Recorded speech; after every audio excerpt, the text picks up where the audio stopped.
आज सोमवार आहे आणि त्याचबरोबर संकष्टी आलेली आहे आणि सकाळी मी पूजा करून घेतलेली आहे, म्हणजे अभिषेक वगैरे केलेला गणपती बाप्पांना पण आणि शंकराच्या पिंडीवर पण केला. तो काय दाखवला मी अनेक वेळा दाखवते आपल्या व्हिडिओमधून. आणि उपवासाचं पण काही दाखवलेलं नाही, कारण बऱ्याच वेळेला मी शेअर केलेलं आहे आपल्या व्हिडिओमधून. तर पूजा केलेली, पूजा करून झाल्यावरच घेतला आहे व्हिडिओ. आणि आता ही वेळ आहे संध्याकाळची वेळ आहे. तर बाहेर कुठे कुठे गेलेले, बऱ्याच ठिकाणी गेलेले. तर माझ्याकडे आहे शिलाई मशीन, पण त्याच संदर्भात काही चौकशी करायची होती म्हणून मी म्हटलं जाऊन यावं. तर त्या संदर्भातच गेले. मग आपण गेलो की कसं करतो, एकच हे विचारत नाही, 1-2-3 हे असं विचारून ठेवतो की ज्यामुळे आपला पुढे काय त्याचा उपयोग होईल की काय, यासाठी मी बाकीचंही सगळं त्यांना विचारते.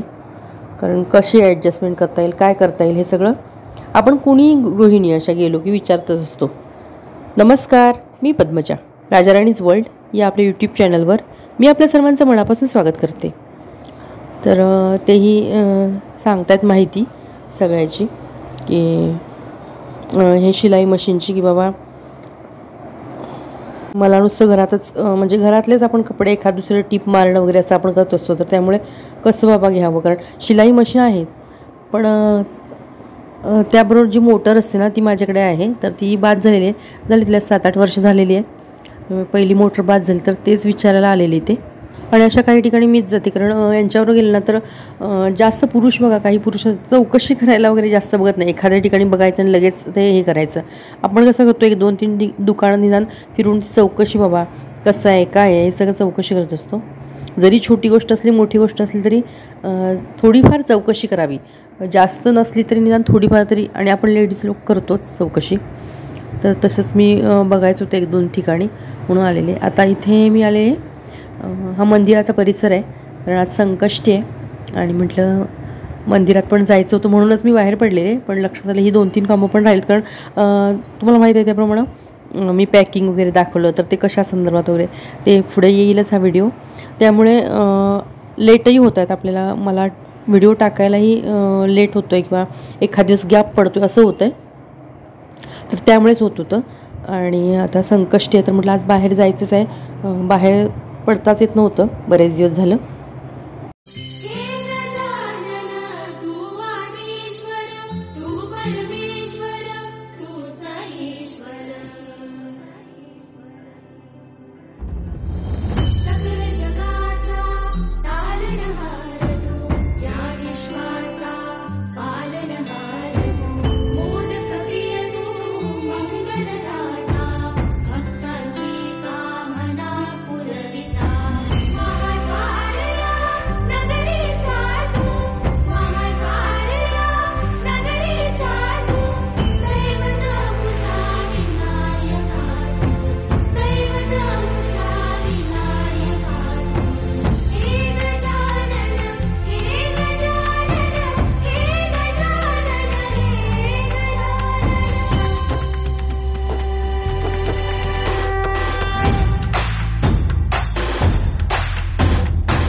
जगाचा तारणहार तू, या विश्वाचा पालनहार तू, मोदक प्रिय तू, मंगलदाता, भक्तांची कामना पुरविता, महाद्वार या नगरीचा तू, महाद्वार या नगरीचा तू, दैवत अमुता विनायका.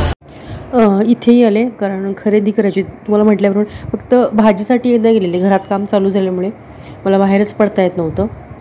त्यामुळे भाजीलाच एकदा जाऊन आलेले, नाहीतर काहीच आणायला येता येत नव्हतं. काय आणायला सांगायचं झालं तर मग मुलांना किंवा मिस्टरच घेऊन येत होते. आता म्हटलं आलेच, कारण मला देवळात यायचं होतं मंदिरात दर्शनासाठी. तर म्हटलं लागलंच हे पण बघूया, थोडीफार खरेदी करायची ती म्हटलं करूया आणि मगच घरी जाऊन, कारण नैवेद्याचं पण करायचं होतं, जेवण वगैरे सगळं जाऊन घरी. त्यामुळे मी घाईच करत होते सगळ्याला. हर्षदाई माझ्याबरोबर आहे, आम्ही दोघी आलेलो आणि प्रणव पण खेळून येणार होता. त्यामुळे मला जावं लागणार. त्याचा फोन आलाच मला, मम्मी कुठे आहेस म्हणून. म्हटलं येतेच एक 10-15 मिनटात. आणि इथलं घेतलं सगळं आणि म्हणजे जे काय लागणार होतं ते घेतलं आणि मग घरी गेलो. कारण घरी आणि जेवण करायचं, आरती वगैरे बाकी सगळं आणि असतंच. त्यामुळे मी लवकरच म्हटलं बघूया आणि जाऊया. पण एकदा आपण आलो कसं सगळं बघणं होतं. असं होत नाही की बाबा जेवढं पाहिजे तेवढंच घेऊया, असं होत नाही ना, असं होतं. आता मी घरी आल्यावर काय केलं, पहिलं म्हटलं नैवेद्यासाठी शिरा करून घ्यायचा आहे. कारण नैवेद्याला शिरा करणाऱ्या म्हणून आधी म्हटलं रवा भाजून घ्यावा आणि शिरा करावा. त्यामुळे शिरा करून घेते. आणि मला तुमच्याशी आज अपलोड करायचा होता हा व्हिडिओ. कारण पुढचे ते एका लिंकमध्ये आले तरच कसे व्यवस्थित वाटतील. त्यामुळे म्हटलं आजचा हा टाकावा संकष्टीचा. कारण हा पुढंही टाकणं योग्य नाही. जेव्हा म्हणजे आज किंवा 1-2 दिवसात हा टाकला तर बरोबर वाटेल. तर म्हटलं आणि बाकीचे सगळे मते एकसारखे येतील नंतरचे जे व्हिडिओ आहेत ते. कारण मधी तो त्याला लिंकही लागणार नाही. आणि हा व्हिडिओही जास्त वेळ ठेवणं काही म्हणजे जास्त वेळानंतर पण करणं काही योग्य नाही म्हटलं. त्यामुळे हा आजचा व्हिडिओ तुम्हाला शेअर करते. तर रवा भाजून झाला आणि मी म्हटलं की असं मी मोजूनच घेते साखर. कधीही सकाळचं असू देत किंवा कधी असू दे, एकदा मोजून घेतलं की कसं टेन्शन नसतं. एक वाटीच केलेली आहे. थोड्या वेळावर ताट ठेवून म्हणजे झाकण ठेवून बंद करून ठेवणार. म्हणजे गॅस बंद नाही करणार, तर असं झाकण ठेवलेलं. पाणी पूर्णपणे झालं आहे आणि आता मग साखर टाकून घेणार. आणि वापानेच साखर वगैरे काढली, रवा काढला की मग घाई जेव्हा असते ना तेव्हा बरं पडतं. घाई असू दे का काही असू दे, मी असं मापानेच काढते काही गोष्टी, म्हणजे मग घाई होत नाही आपली. आणि पीठ मळून गेलेले होते मी आणि कुकर पण लावून गेलेले होते. त्यामुळे एवढं हे नाही की बाबा घाई होईल. थोडीशी तयारी करून गेली की बरं पडतं. किंवा कांदा चिरून ठेवलेला होता आणि लसूण पण सोलून ठेवलेला होता. म्हणजे भाजीला आमटीला काय लागते ते तयारी करून गेले की कसं पटकन होतं. कुकर पण तुम्हाला इकडे आता उतरलेला दिसतच असेल. तर तो कुकर मगाशीच मी देवळात जाताना करूनच गेलेले होते, पीठ वगैरे मळून गेलेले. आता म्हटले भाजी करायची आहे त्याच कढईत आधी तळून घेऊया. त्यामुळे तळून पण घेतलं.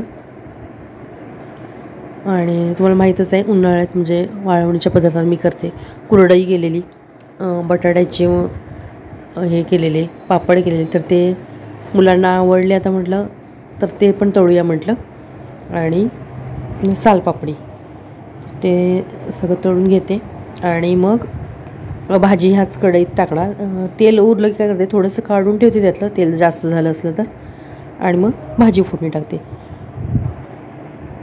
आणि आज मंदिरात वगैरे जाऊन आलं की छान वाटतं आपल्याला. बघा घरातही आपण करतच असतो बाकी सगळं, पण मंदिरातही जाऊन आलं की छान वाटतं.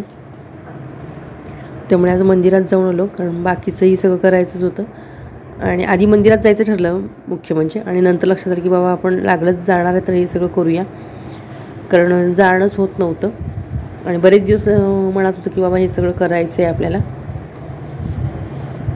तर तिथे सगळं हे असं तळून घेते आणि मग भाजी फोडणी टाकणार आहे.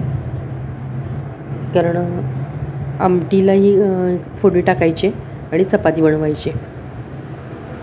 आणि आता बघा थंडी थोडीशी चालू झाली की कसं अशी भाज्या वगैरे ठराविक अशा येतात, आपल्याला ते खाव्याशा वाटतात, छान वाटतात त्या.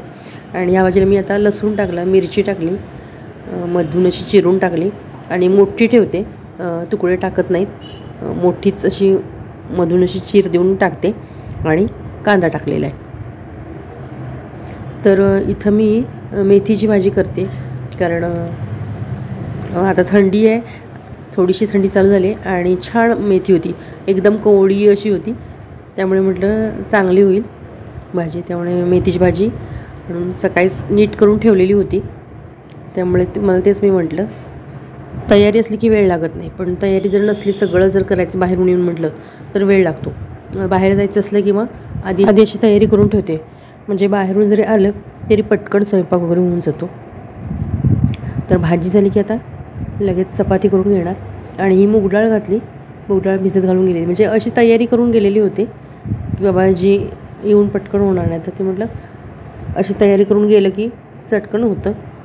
आणि बहुतेक वेळेला मूग डाळच घालते, कधीतरीच तूर डाळ घालते. पूर्वी तूर डाळ घालायची, पण नंतर मूग डाळ कशी पटकन भिजते ही आणि दिसतेही छान बघा ती भाजी. आणि तूर डाळीचं आपण बाकी सगळं खाण्यात असतंच.